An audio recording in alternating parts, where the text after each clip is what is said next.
La huida al monte fue una forma de lucha de quienes se negaban a ser esclavos. Los aportes de los cimarrones a nuestras culturas abarcan desde un peculiar arte rupestre hasta un vigoroso irredentismo que resurge en cualquier coyuntura crítica de nuestras naciones.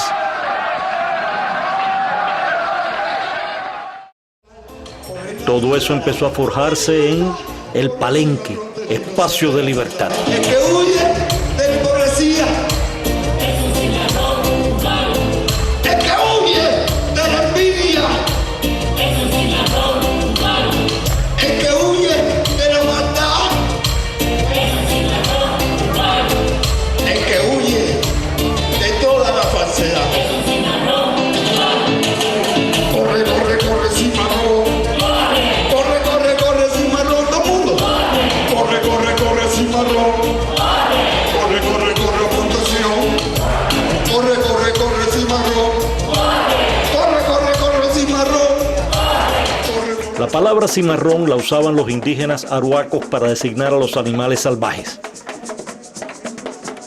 El hábitat de los cimarrones tuvo distintos nombres: Palenque, Cumbe, Quilombo, Mocambo, Ladeira, Mambises, Marún, Docos, etc. En México, a partir de 1570, Gaspar Yanga lideró a un grupo cimarrón que por más de 30 años asaltó las caravanas entre Veracruz y la capital. Incapaz de aplastarlos, el rey de España autorizó en 1609 a pactar con ellos.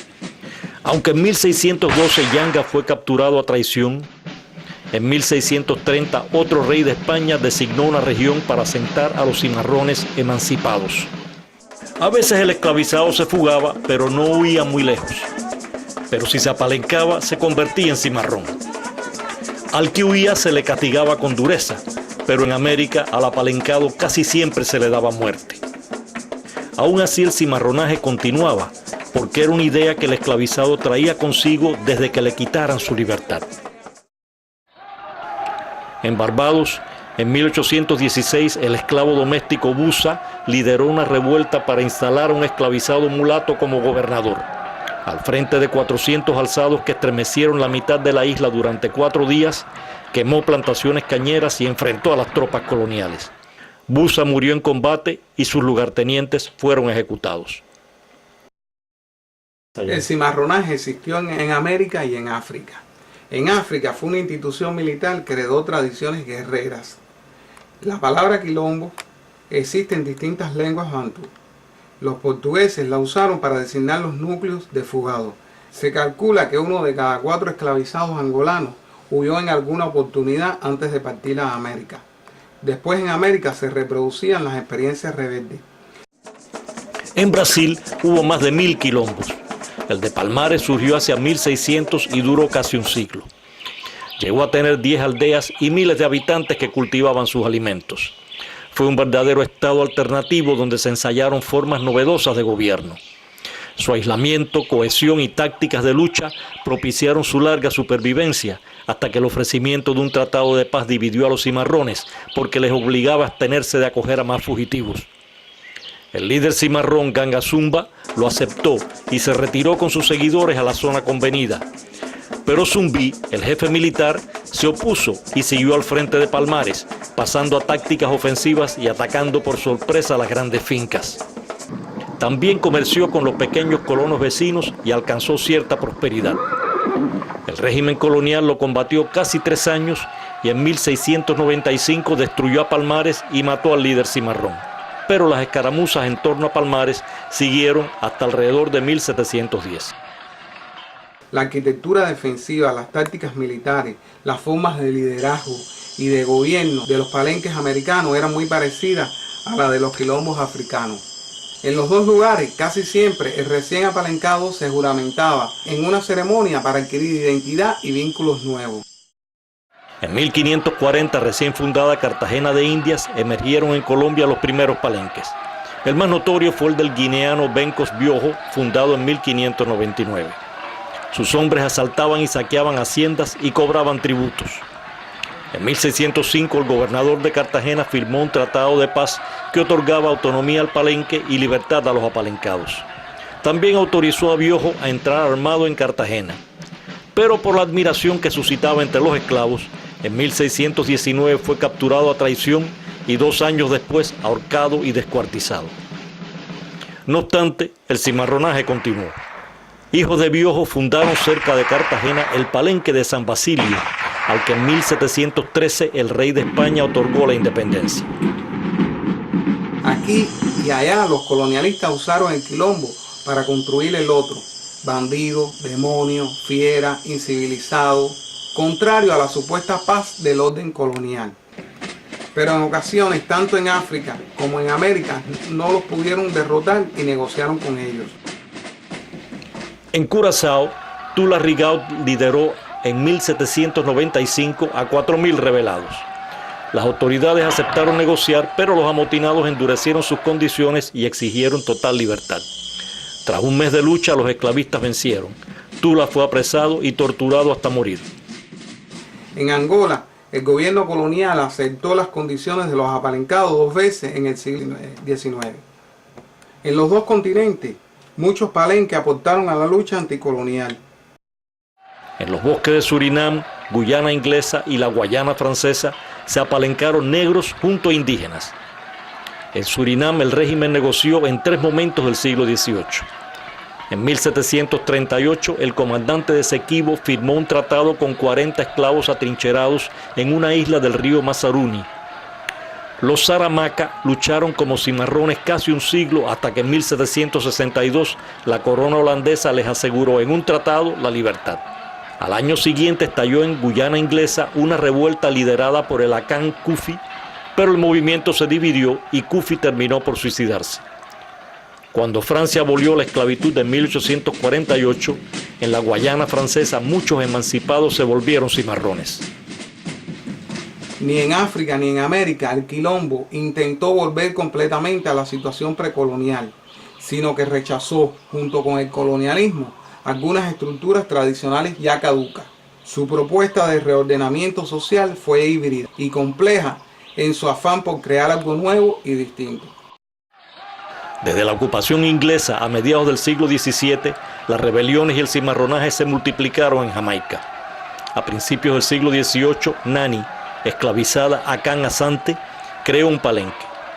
Tras una primera guerra cimarrona de 9 años, se firmó en 1739 un tratado de paz que daba a los alzados la emancipación y extensiones de tierras para su autogobierno.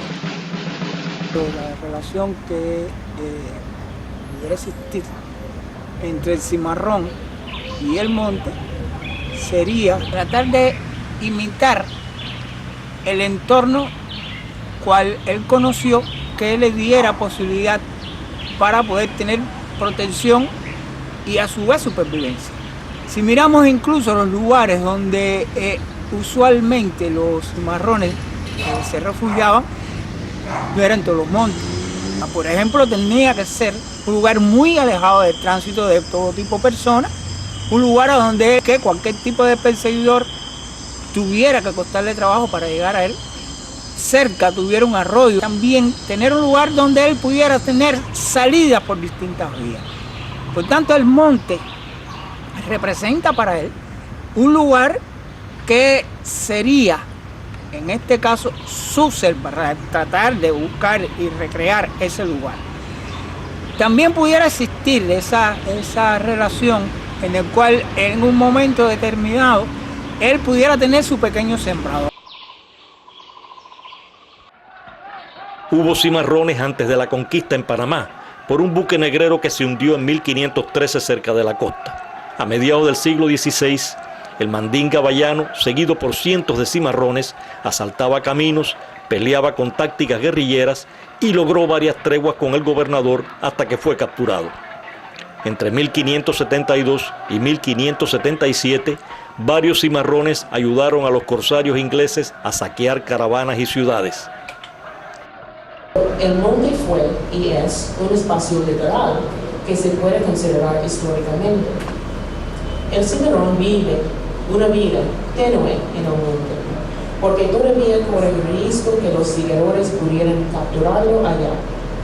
A clave positiva, era un lugar de refugio por los cimarrones afuera de las fronteras de la sociedad, que hizo tanto daño al cimarrón durante su vida como esclavo. También en Ecuador los primeros cimarrones provinieron de un buque hundido cerca de la costa en 1553. El caboverdiano Alonso de Illescas dirigió ese grupo, hizo alianzas con los indígenas y rechazó el cargo de gobernador de Esmeraldas que le ofreciera el presidente de la audiencia para que cesase su irredentismo. El monte es la fuente de las hierbas medicinales, pero el monte es también un lugar donde se echa la basura ritual que ha cogido energías malas.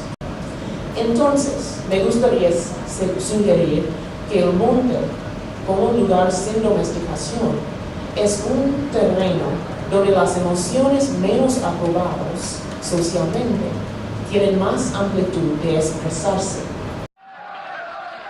Desde fines del siglo XVII se formaron alrededor de Lima, Perú, varias rancherías que se convirtieron en palenques hacia 1710. Fue notorio el palenque de Huachipa, dirigido por Francisco Congo Clavelilla. En 1713 una milicia de hacendados vecinos destruyó el palenque y los cimarrones fueron muertos o apresados.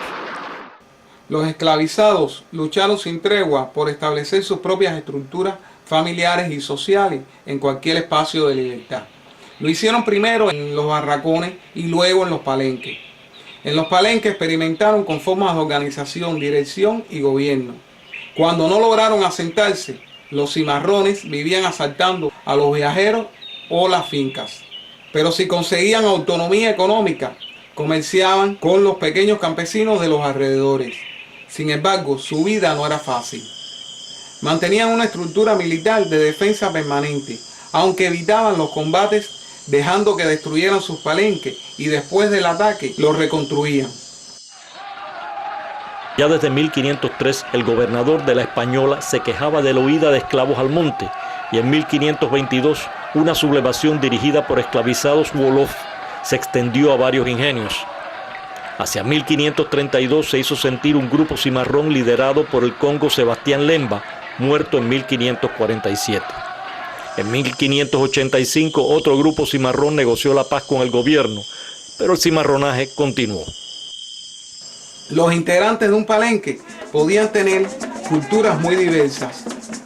El quilombo de Palmares en Brasil recibió a indígenas, a judíos, a moros y a europeos acusados de delito.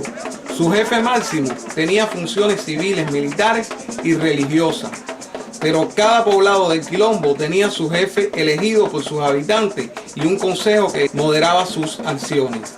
Las decisiones importantes se tomaban en asamblea de todos los habitantes adultos. Las leyes del quilombo eran duras, con penas de muerte para los adúlteros, los ladrones, los asesinos, los desertores y los practicantes de brujería. Y se dice que aunque recibían como hombres libres a los esclavizados fugados, mantenían como esclavos a los que sus fuerzas capturaban en asaltos a las haciendas. En cuanto a la religión, parece que en la mayoría de los palenques había bastante libertad de culto. En las capillas de Palmares había imágenes cristianas y también estatuillas religiosas africanas.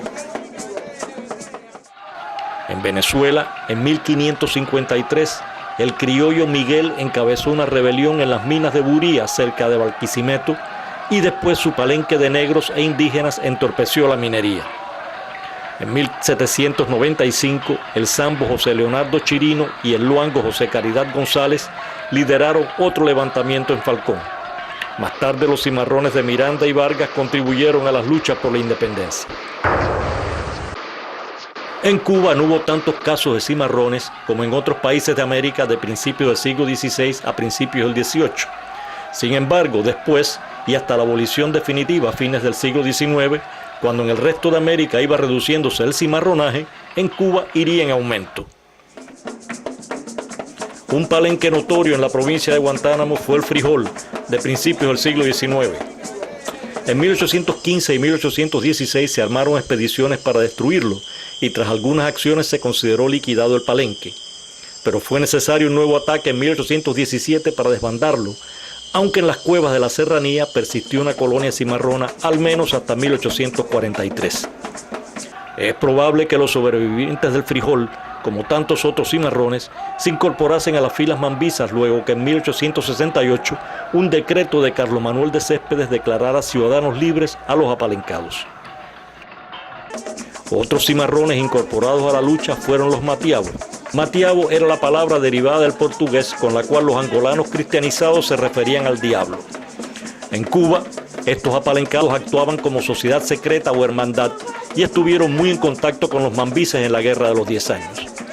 Los matiabos recurrían a la magia para localizar al enemigo y aplicaban ese nombre también a sus artefactos religiosos muy parecidos a estos del África Central. Una historia curiosa de cimarronaje es la del Cobre, pequeño poblado cerca de Santiago de Cuba, fundado en 1599. Hoy se asocia especialmente a la Virgen de la Caridad, patrona de la isla, cuya imagen se venera allí en una capilla. El Cobre fue también sitio de una importante mina de ese mineral desde tiempos tempranos de la colonia. Si hay algo que caracteriza la historia del cobre, por lo menos entre los siglos XVII y finales del XVIII, el cimarronaje. Pero el cimarronaje tiene una serie de características allí que lo hacen muy especial, y es el hecho de que el cimarronaje es hecho por una comunidad de origen africano completa, sobre todo vinculado al trabajo de la minería, que se constituye una comunidad con conciencia de pueblo y formas de solidaridad entre ellos. Y entonces ese proceso culmina en una página muy peculiar, que es que esos esclavos logran la libertad. Por lo menos formalmente el rey de España se ve obligado a concederle la libertad. Eso se produce mediante un documento que se llama la Real Cédula de Aranjuez, que es un documento de abril de 1800, donde 1065 esclavos, fruto de ese proceso tan dilatado que puede haber empezado las primeras expresiones de 1677. Por eso el cobre está muy marcado por ese elemento del cimarronaje. De hecho, hay una montaña que se llama la Loma de la Cruz, donde hubo un palenque que las autoridades continuamente intentan asaltarlo, pero no logran nunca destruir ese palenque, que se preservó prácticamente hasta el inicio de las guerras de independencia. Ese palenque permaneció intacto pese a los numerosos ataques. Ese hecho de que hay una vocación cimarrona en esa comunidad se mantiene como una preocupación política permanente de las autoridades coloniales. ¿Qué aportaron las luchas cimarronas a nuestras culturas americanas? Primero, la prueba de que la lucha decidida conduce al éxito. A pesar de su superioridad militar, los regímenes coloniales tuvieron que pactar, entre otros casos, con cimarrones en Panamá, República Dominicana, Colombia, México, Brasil, Jamaica, Surinam, Curazao y Cuba. En Haití ocurrieron los más exitosos cimarronajes y rebeliones que inmortalizaron a Macaya, Quevinda, Goman, Lamour de Rance y otros. Gran impacto tuvo la rebelión del guineano François Macandal en 1757, con su política de tierra arrasada. 4 años después, Macandal fue apresado y ejecutado, pero sus seguidores lo siguieron creyendo inmortal. En 1791, la sublevación de Buckman ardió por toda la llanura del norte. Aunque Buckman fue muerto, sus seguidores continuaron la guerra hasta conseguir la independencia. La paz no volvería al territorio hasta la consagración de la primera victoria de los esclavizados sobre los esclavistas en toda la historia de la humanidad. Hoy en día hay muchas comunidades descendientes de cimarrones que en ciertos casos conservan su cultura y su lengua peculiares. Son los casos de los 5.000 calungas de Brasil, los del Palenque de San Basilio y los del Chocó en Colombia, y los Maroons de Jamaica. En Surinam se cuentan hoy día unos 55.000 saramacas que, junto con los Bushinengue y otros descendientes de cimarrones, constituyen el 12% de la población del país. Otros millares viven hoy en la Guayana francesa. También en México, Panamá, Venezuela y Cuba subsisten comunidades que se precian de descender de cimarrones. Palabras acuñadas en los palenques circulan en las lenguas de la América actual. En Cuba y otros países son incontables los topónimos con el nombre de cimarrones o palenque. En el último medio siglo se ha comenzado a honrar su memoria. Hoy en día existen monumentos a los cimarrones, entre otros países, en Haití, México, Barbados, Colombia, Brasil, Curazao, Guyana, República Dominicana, Venezuela, Jamaica, y Cuba. También se ha estado publicando en América Latina cada vez más literatura sobre el universo del cimarronaje. Uno de los pioneros y sin duda de los más emblemáticos es el libro El Cimarrón de Miguel Barnett. Pero, ¿qué más pudieron legarnos en la cultura espiritual? Por ejemplo, muchos religiosos cubanos desean asociarse espíritus de cimarrones. En sesiones espiritistas u otras, con frecuencia se intenta contactarlos. Ahora ahí donde hacemos la ceremonia, el muerto del cimarrón el que la hace, la hago yo, pero con la influencia de ese muerto, cimarrón. Más que otros muertos, los muertos cimarrones que vengan al BNP tengan que determinar sí o no si el caballo, es decir, el medium, es un conocido de confianza. Aunque el medium hubiera tenido una relación con su muerto cimarrón hace años, si hay algunos cambios que el cimarrón no reconoce, el muerto cimarrón puede desconfiar y dejar de venir. Mira, en cuanto a los espíritus llamados cimarrones, yo pensaría primero que son espíritus más bien rebeldes o espíritus irredentos. O sea, aquellos espíritus que ayer tuvieron carne, que se fueron debiendo algo. Puede ser alguna persona joven, de mediana edad, que no estaba preparada para la muerte y todavía no se adapta a su nueva condición como espíritu. Aquellas personas que también murieron por un accidente. También puedes tener lo que normalmente la gente le gusta más, porque se acomoda un poco a la forma de hacer de la persona. Ese espíritu que es un poco rebelde, un poco juguetón. El cimarrón puede ser sospechoso que está en liga con sus cigarrones esclavistas. Por eso, el cimarrón exige conocer, a veces secamente, ¿quién le llamó? A veces se ve el muerto cimarrón con sus ojos entrecerrados, como si fuera mirando desde atrás de bosque. Otra vez demanda saber, ¿por qué me llaman? La asamblea tiene que asegurarlo que son aliados y que solo buscan la caridad de ese muerto. Este se logró por hablar palabras de bienvenidas al muerto. Buenas noches, criollo. Conga, ven acá. Tiene lo que decir que pide, que sea un sacrificio, un tabaco, un traguito de ron. Si no, le ponga guapo. Por echar amenazas hacia los cigarrones esclavistas, cantar refranes, y la asamblea puede persuadir el muerto cimarrón salir del monte. Yo me haría una pregunta.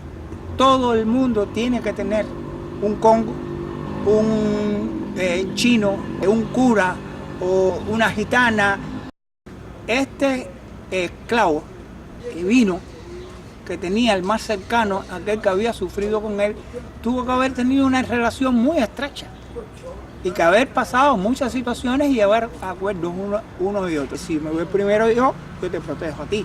O sea, eso pudo haber sido el principio. No me imagino a nadie tratando de bajar a alguien que desconoce, porque hay ciertas determinadas energías que son negativas que tú no puedes manejar ni puedes manipular. Hay creyentes que tratan de buscar espíritu que más bien se acomoda a su propia característica. Entonces es muy significativo, llama mucho la atención que acá en el Cobre, hoy por hoy, en este minuto, vive el Cabildo Cimarrón del Cobre. Ya en los años 80, algunas personas en el Cobre, me refiero al historiador Julio Corbea, al sacerdote muertero del Cobre, Juan González Pérez, más conocido como Madelaine, Saily, la esposa del sacerdote muertero, el pintor José Seoane, empezaron un poco a ver esta idea de que hacía falta fundar una agrupación portadora de estas herencias culturales. Y ya en la primera mitad de los años 90 del siglo pasado se funda oficialmente, ya nace como tal el Cabildo Cimarrón del Cobre, porque es que el Cabildo como tal, esta sociedad de ayuda mutua, de cierta forma el Cabildo Cimarrón del Cobre lo reproduce. O sea, Ellos son un grupo portador, músico danzario, donde se practica una religión de base africana que está en proceso de estudio en este momento. Los cimarrones están todavía con nosotros, persisten en nuestras culturas americanas, en su rebeldía y en su determinación de afrontar las más duras circunstancias para alcanzar y defender su espacio de libertad.